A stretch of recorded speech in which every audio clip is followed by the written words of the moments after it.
On est de retour pour couper à travers le bruit et vous dire ce qui a vraiment fait bouger les marchés cette semaine. Oubliez ce que vous avez entendu sur CNBC, Bloomberg ou dans ces podcasts financiers en circuit fermé. Ici, ce n'est pas deux journalistes économiques qui débattent. Et non, on n'interviewe pas un milliardaire des hedge funds. C'est tout autre chose. C'est un débrief brut, en temps réel, entre deux intelligences artificielles, toutes deux formées par un ancien gérant de portefeuille institutionnel, qui décrypte ce qui a réellement animé les marchés mondiaux. Le gouvernement américain s'est arrêté, les données se sont tues, et pourtant, Wall Street a grimpé. Les mauvaises nouvelles sont devenues de bonnes nouvelles. Les investisseurs misant sur des baisses de taux après des chiffres de l'emploi privé décevants. La tech et les small caps ont mené la danse. Le pétrole a chuté de plus de 7%, après qu'OPEP+ ait annoncé une hausse de production. Et l'or a atteint un record au-dessus de 3 900 $. En Europe, les actions ont touché de nouveaux sommets malgré une inflation tenace. Au Japon, la Banque centrale se rapproche d'une nouvelle hausse de taux et en Chine, les marchés progressent avant la Golden Week. Mais le rebond repose davantage sur le sentiment que sur les fondamentaux. Avant de courir après le prochain trade ou la prochaine cassure graphique, respirez. On va décoder ce que les données suggèrent vraiment, pas ce que les gros titres hurlent. Likez, partagez, abonnez-vous pour des vraies analyses, pas des opinions recyclées. Et restez jusqu'à la fin. On vous dévoile les 5 risques majeurs qui pourraient surprendre les marchés la semaine prochaine. À ne pas manquer. Bienvenue à notre tour d'horizon hebdomadaire des marchés boursiers. Une semaine assez folle où les places mondiales ont majoritairement grimpé, Oui, c'est vrai. comme si elles ignoraient superbement un contexte macro plutôt tendu. Je pense notamment au début du shutdown aux États-Unis. Tout à fait. On dirait bien que le pari sur de futures baisses de taux de la Fed a pris le dessus sur tout le reste. Clairement, c'est l'impression générale. La tech et la croissance en tête, l'or qui s'envole vers des sommets inédits, pendant que le pétrole, lui, plonge. Et cerise sur le gâteau, l'Europe qui touche des records, carrément. Une semaine de contraste, effectivement. Aujourd'hui, on va creuser tout ça. On regarde de près ce qui s'est passé aux États-Unis, en Europe et au Royaume-Uni, au Japon et puis en Chine. Ensuite, on se tourne vers la semaine qui commence. Quels sont les rendez-vous à ne pas rater? Et surtout, on identifie ensemble les 5 points chauds, les risques principaux qui pourraient secouer les marchés. Prête? Absolument. C'était une semaine où l'espoir, on peut dire, l'a clairement emporté sur la prudence immédiate, surtout concernant la politique monétaire. Oui. Notre mission, c'est un peu de démêler ces fils, de voir ce qui se cache derrière les gros titres et les chiffres pour comprendre les vrais enjeux. Parfait. Alors allons-y, commençons par les États-Unis, là où l'action a été particulièrement intéressante. Des gains solides sur les indices US. Le S&P 500 a pris 1,09%, le Nasdaq, toujours très tech, plus 1,32%, le Dow Jones, plus 1,10%, et même le Russell 2000, celui des petites entreprises, a fait plus 1,72%. Plutôt positif, hein. Oui, des belles performances. Et le moteur derrière tout ça, c'était cette idée un peu paradoxale, non? Mauvaise nouvelle égale bonne nouvelle pour les marchés. C'est ça, le vieil adage. On a eu des chiffres sur l'emploi plus faibles que prévu et hop, les investisseurs se sont dit que ça allait pousser la Fed à baisser ses taux dès sa prochaine réunion fin octobre. Exactement. Et ce, même si le gouvernement fédéral a partiellement fermé ses portes jeudi. C'est fascinant comme le marché peut parfois interpréter les choses, hein. C'est tout à fait ça. Et cette situation soulève plusieurs points cruciaux. D'abord, l'incertitude liée à ce shutdown. Oui, Son impact le plus immédiat, c'est le blackout sur certaines données économiques clés. Par exemple, le rapport mensuel sur l'emploi du Bureau of Labor Statistics, le BLS, qu'on attendait vendredi dernier. ah oui, Il n'a pas été publié, et avec 750 000 fonctionnaires en congé forcé, la publication des chiffres de l'inflation, le fameux CPI, pourrait elle aussi être retardée. ah d'accord, donc pour la réserve fédérale, c'est comme piloter dans le brouillard, quoi. C'est exactement ça. C'est très compliqué pour eux. Sans ces indicateurs, difficile de prendre des décisions éclairées. Et qu'en est-il des chiffres de l'emploi qu'on a quand même eus? Alors, on a eu le rapport ADP qui mesure l'emploi dans le secteur privé. Et lui, il a confirmé cette tendance au ralentissement. Une perte nette de 32 000 emplois en septembre. Une perte nette? Oui, alors que les économistes attendaient au contraire une création de 51 000 postes. C'est un signal assez net que l'économie américaine commence à freiner. Et au sein même de la Fed, les avis divergent sur la marche à suivre. Vous avez Austan Goolsbee, le président de la Fed de Chicago, qui reste préoccupé par l'inflation qui persiste dans les services. Oui, Mais Laurie Logan, de la Fed de Dallas, elle suggère qu'il faudrait peut-être ralentir le rythme de normalisation de la politique monétaire. Ah, donc des voix dissonantes. Oui, cette cacophonie montre bien que le débat est intense en interne sur la meilleure stratégie. Intéressant. Et pendant ce temps, sur les matières premières, c'était un peu le grand écart, non? Exactement, et c'est là que ça devient particulièrement révélateur des tensions actuelles. D'un côté, le pétrole brut WTI. Oui, il a perdu 7% sur la semaine. C'est une chute notable, qui a suivi l'annonce par l'OPEP plus d'une augmentation de leur production en novembre. Ah d'accord, 7% quand même. Et de l'autre côté, l'or, la valeur refuge par excellence, a flambé de plus de 3%. Il a franchi le seuil historique des 3 900 $ l'once, Un record. un record absolu. Et puis, il y a le cuivre, souvent vu comme un indicateur de la santé industrielle mondiale. Le fameux Dr Copper. Exactement.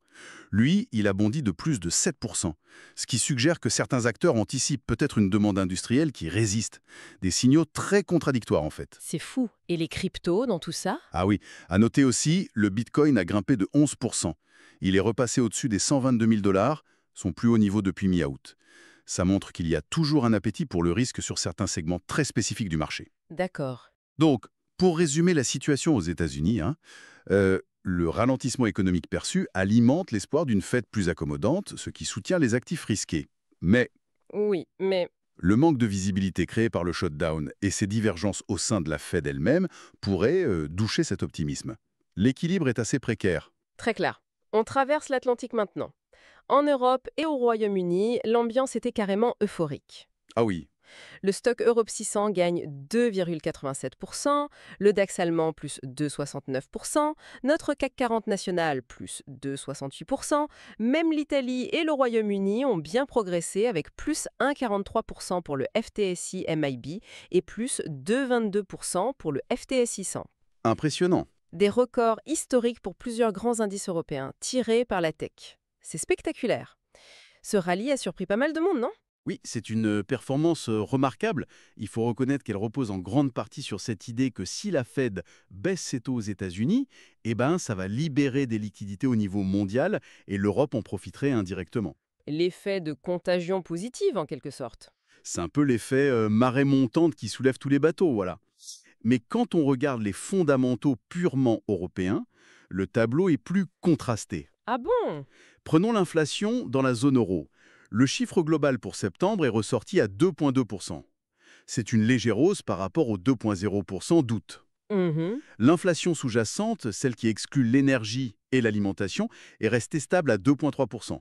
Donc, on n'est pas dans un dérapage incontrôlé, mais on reste au-dessus de la cible de 2% de la BCE. Toujours un peu au-dessus. Toujours un peu au-dessus.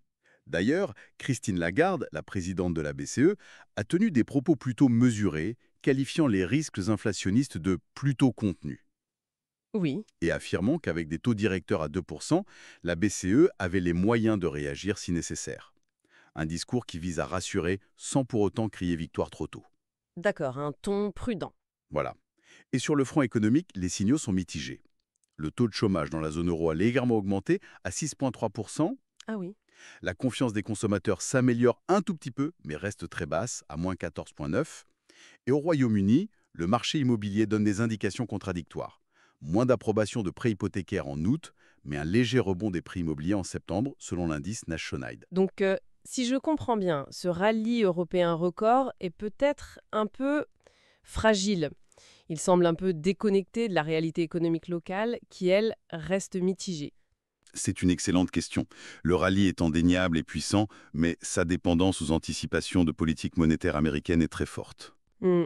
La situation domestique européenne, avec cette inflation toujours présente et ses signes de léger ralentissement sur l'emploi, appelle effectivement une certaine vigilance. On peut dire que l'optimisme actuel devrait être confirmé par des chiffres économiques plus solides pour être vraiment durable. Merci, c'est beaucoup plus nuancé comme vision. Mettons le cap sur le Japon maintenant. Là-bas, c'était plus partagé, j'ai l'impression. Oui, c'est ça. Le Nikkei 225 a progressé de 0,91%, aidé par les valeurs technologiques et tout l'engouement autour de l'IA. Mais l'indice Topix, qui est plus large, a lui reculé de 1,82%. Comment on explique cette divergence? Alors, le marché japonais navigue actuellement sous l'influence de deux facteurs principaux. Les attentes concernant la politique monétaire de la Banque du Japon, la BOJ, et puis les mouvements du yen. D'accord. Sur le front monétaire, le gouverneur Kazuo Ueda maintient sa ligne. Les taux d'intérêt augmenteront si l'économie et les prix évoluent comme prévu. Le message est clair. Après des décennies de politique ultra accommodante, la normalisation est en marche. La fin d'une ère. Exactement. Ce n'est plus une question de si, mais de quand. Et le marché obligataire réagit. Le rendement de l'obligation d'État japonaise à 10 ans, le JGB, est monté jusqu'à 1,67%. Quand même. C'est un niveau significatif qui montre que les investisseurs intègrent de plus en plus la perspective d'une nouvelle hausse des taux directeurs de la BOJ avant la fin de cette année. Ils anticipent. Ils anticipent, voilà. Dans le même temps, le yen s'est apprécié face au dollar, revenant vers 147,3 yens pour un dollar. Il a bénéficié de la faiblesse générale du dollar liée aux incertitudes du shutdown américain. Ah oui. Or, un yen plus fort, ça a tendance à pénaliser les bénéfices des grandes entreprises exportatrices japonaises. Elles sont nombreuses dans l'indice Topix, ce qui explique sa moins bonne performance par rapport au Nikkei, plus axé tech et IA. Logique. L'essentiel à retenir pour le Japon est donc cette tension. Les investisseurs se positionnent pour une action de la BOJ dans les mois à venir. Le pays est engagé dans sa propre trajectoire de resserrement monétaire, avec en plus une petite dose d'incertitude politique locale liée à un vote important au sein du parti au pouvoir, le LDP. Compris. On termine notre tour du monde en Chine. Les marchés de Chine continentale et de Hong Kong ont affiché des gains, malgré une semaine écourtée à cause des longs congés. Oui, la Golden Week. Pour la fête nationale et la fête de la mi-automne. Le Shanghai Composite a pris 0,75%, le CSI 300 +, 0,72%, mais c'est surtout Hong Kong qui s'est distingué avec un bond de 3,88% pour le Hang Seng. On sent comme un vent d'optimisme avant les vacances. Oui, il y a clairement eu un pari des investisseurs sur un sursaut de la consommation pendant cette fameuse Golden Week. L'espoir, c'est que les Chinois dépensent massivement en voyages, achats, restaurants, et que ça donne un coup de fouet à l'économie. Mais attention, les indicateurs économiques publiés juste avant les congés restent source de préoccupation. Ah, lesquels? Cette Golden Week de 8 jours est vraiment vue comme un test crucial. Est-ce que la confiance des ménages, qui a du mal à redécoller franchement depuis la fin du zéro Covid, va enfin se manifester dans les dépenses? C'est la grande question. Oui, on attend de voir. Le problème, c'est que les derniers indices des directeurs d'achat, les PMI, montrent une économie qui peine. Le PMI manufacturier s'est un peu amélioré, mais reste sous la barre des 50, à 49,8. Ça signifie une contraction de l'activité. Toujours en contraction. Voilà. Et de manière plus inquiétante, le PMI non manufacturier, qui mesure l'activité dans les services, le secteur censé tirer la reprise, a glissé pile à 50,0. La stagnation. C'est la stagnation pure et simple. Le moteur des services semble en panne. Donc, même si les chiffres de la Golden Week sont bons, est-ce que ce sera suffisant pour relancer durablement la machine chinoise si l'industrie et les services qu'elle? C'est toute la question. Un bon chiffre de consommation pendant les vacances serait une nouvelle positive. Ça pourrait soutenir le moral à court terme. Mais pour un élan économique durable, il faudra bien plus. La Chine reste confrontée à des défis structurels importants. D'accord. Notamment cette faiblesse persistante du secteur manufacturier et ses signes de stagnation dans les services. La dynamique globale reste fragile. Ok, bilan très complet de la semaine écoulée. Projetons-nous maintenant sur la semaine du 6 au 10 octobre. On garde en tête que certaines publications américaines, qu'on marquera d'un astérisque, pourraient être reportées à cause du shutdown. Qu'est-ce qui nous attend au calendrier? Alors voyons ça. Alors, pour lundi, on aura le PMI construction au Royaume-Uni et les chiffres des ventes au détail d'août pour la zone euro. Ok. Mardi, journée chargée, avec les dépenses des ménages d'août au Japon, les importantes commandes d'usines d'août en Allemagne, l'indice Halifax du prix immobilier de septembre au Royaume-Uni et un discours de Christine Lagarde de la BCE. Discours à suivre, oui. Mercredi, on surveillera la balance courante d'août au Japon, la production industrielle d'août en Allemagne et surtout le point d'orgue potentiel de la semaine, la publication des minutes de la dernière réunion de la Fed, celle de septembre. Très attendu, si ça sort. Ah oui, ça c'est crucial, si ça sort. Jeudi, au programme la balance commerciale d'août en Allemagne, les stocks de gros aux États-Unis et les demandes hebdomadaires d'allocation chômage aux États-Unis, toujours conditionnelles. Toujours avec l'astérisque? Vendredi, on finira la semaine avec la production industrielle d'août en Italie, le budget fédéral américain et l'indice préliminaire de confiance des consommateurs de l'Université du Michigan pour octobre. Bon, une semaine potentiellement très riche en informations, en effet, surtout si les données américaines sont publiées comme prévu. Les minutes de la Fed seront décortiquées à la loupe. J'imagine. Dans le contexte actuel de manque de données fraîches, chaque mot chaque virgule sera pesée pour tenter de deviner la pensée profonde des membres de la Fed sur la trajectoire des taux. Oui, décrypter l'intention. Exactement. Et les multiples indicateurs allemands, commandes, production, commerce, seront aussi cruciaux pour évaluer la vigueur ou la faiblesse du moteur industriel européen, surtout après les records boursiers récents. Parfait. Et maintenant, le moment que beaucoup attendent sans doute. Où sont les zones de danger? Quels sont les 5 risques majeurs qui pourraient faire tanguer les marchés cette semaine? Alors, identifions ces points de vigilance. Premier risque, la volatilité liée à la Fed et au manque de données. Logique. Pourquoi c'est clé? Le shutdown perturbe le flux normal d'informations économiques. Ça rend l'analyse de la situation par la Fed et par les marchés beaucoup plus compliquée avant la réunion de fin octobre. Mhm. Le danger? Que le marché ait été trop optimiste sur les futures baisses de taux, si les minutes de la Fed, si elles sont publiées, adoptent un ton plus ferme que prévu, Ce qui est possible? ou si les inscriptions hebdomadaires au chômage montrent une résistance inattendue du marché du travail, la belle mécanique mauvaise nouvelle égale bonne nouvelle pourrait s'enrayer brutalement. Ça pourrait faire mal. Voilà. À surveiller de très près. Les minutes de la Fed, mercredi, les inscriptions au chômage, jeudi, et la confiance de l'Université du Michigan, vendredi. Deuxième risque, l'impact de la baisse récente du pétrole. Ah oui, les moins 7% de la semaine dernière. Pourquoi c'est clé? Cette chute a des implications multiples. Ça pèse sur le secteur de l'énergie, c'est sûr, mais ça aide aussi à calmer l'inflation globale. Donc ça peut entraîner des réallocations d'actifs entre secteurs et modifier un peu le scénario macroéconomique dominant. D'accord. Le danger. Si la baisse du pétrole se poursuit, cela pourrait créer des tensions sur le crédit pour les entreprises énergétiques endettées, notamment celles notées à haut rendement, le high yield. Oui. A l'inverse, si le pétrole rebondit fortement, ça raviverait immédiatement les craintes inflationnistes que le marché essaye justement d'oublier. Un équilibre délicat. Très délicat. À surveiller. Les chiffres des stocks de gros aux États-Unis jeudi pour jauger la demande, les données pétrolières hebdomadaires du DOE si elles sortent, et évidemment toute communication de l'OPEP+. Troisième risque, une déception sur la croissance en zone euro. Après les records boursiers. Exactement. Pourquoi c'est clé? Ces niveaux records atteints par les bourses européennes créent des attentes. Ce rallye a besoin d'être validé par les fondamentaux économiques solides, surtout que l'inflation reste un peu haute et le chômage a légèrement augmenté. Oui, le décalage possible. Le danger.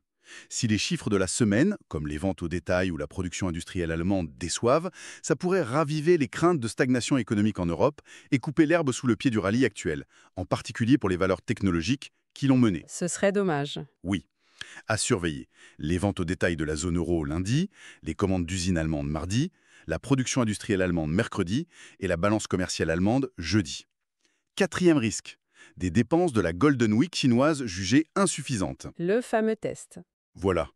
Pourquoi c'est clé? Comme on l'a dit, la consommation pendant ces vacances est un test majeur pour la reprise chinoise et sa capacité à se réorienter vers la demande intérieure. C'est un baromètre très, très observé. On imagine. Le danger, si les premières estimations des dépenses de voyage ou de vente au détail qui filtrent après les congés sont décevantes, ça pourrait peser lourdement sur le sentiment envers la Chine et tous les actifs qui y sont sensibles. Comme quoi, par exemple? Certaines matières premières, les actions des pays émergents d'Asie, les entreprises européennes qui exportent beaucoup vers la Chine.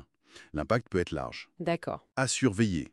Les indicateurs non officiels qui pourraient émerger pendant et juste après la Golden Week, elle se termine le 8 octobre, et surtout la réaction des marchés chinois quand ils rouvriront jeudi.